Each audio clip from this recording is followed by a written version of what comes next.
বিশ্বনবী ফাতেমারে বললেন, ফাতেমা, আলী কোথায়?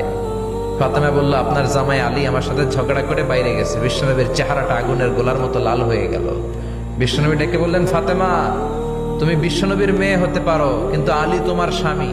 আলী যদি তোমার উপর নাখোশ থাকে, জান্নাতের দরজা তোমার জন্য খুলবে না। কোথায় গেছে আলী, কোথায়? বললেন যে মসজিদে নববীতে গেছে। বিশ্বনবী যে দেখলেন বালির উপরে আলী শুয়ে আছে।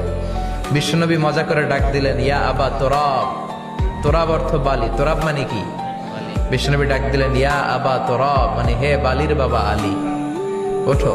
এখন আলী ওঠে না, রাগ করে আসছে। বিশ্বনবী এদিক দিয়ে তাকায়, আলী ওইদিকে তাকায়। বিশ্বনবী ওদিকে আসলে আলী এদিকে তাকায়। মনে মনে করে এতক্ষণ আপনার মাইয়াই গুতাইছে, এখন আপনি গুতাইতেছে। বিষ্ণু যাই বললো, আলী রাগ করো না, ওঠো, তুমি আমার চাচাতো ভাই, আমার ঘরেই তো তুমি মানুষ হয়েছ। ঘাপটি মেরে হাতটা ধরে টান দিলেন। সাইয়েদনা আলী উঠতে বাধ্য হলেন। বিশ্বনবী কারো হাত ধরে টান দিলে ওই লোক বসে থাকতে পারে? উঠে গেলেন, ঘরে নিয়ে আসলেন। নিয়ে এসে বিশ্বনবী খাটের মাঝখানে শুইলেন। ডান দিকে শোয়ালেন আলীকে, বাম দিকে শোয়ালেন ফাতেমাকে। এবার মেয়ের জামাইকে আর মেয়েকে বুঝাতে লাগলেন, নসিহত করতে লাগলেন, গল্প শোনাতে লাগলেন। কি রোমান্টিক শ্বশুর! এরকম রোমান্টিক শ্বশুর পৃথিবীতে দ্বিতীয়টা খুঁজে পাওয়া যাবে? সুবহানাল্লাহ পড়েন।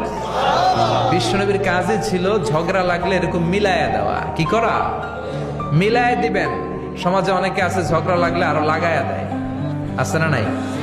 আগুন লাগলে কি দিয়ে নিবা? পানি ডালতে হয়, অনেকে তেল ডালে। কি ডালে? তো আগুন আরো জ্বলে ওঠে। বিশ্বনবী বললেন, না, খবরদার, ইসলাহু যাতিল বাইন, মিলায় দিবেন। স্বামী স্ত্রীর ঝগড়া মিলায় দেন। ভাইয়ে ভাইয়ে কোপাকুপি মিলায় দেন। এলাকায় এলাকায় গ্রামে গ্রামে মারামারি না লাগাইয়া মিলায় দেন। জান্নাতে আপনার ঘরটারে বড় করে দিবে কে?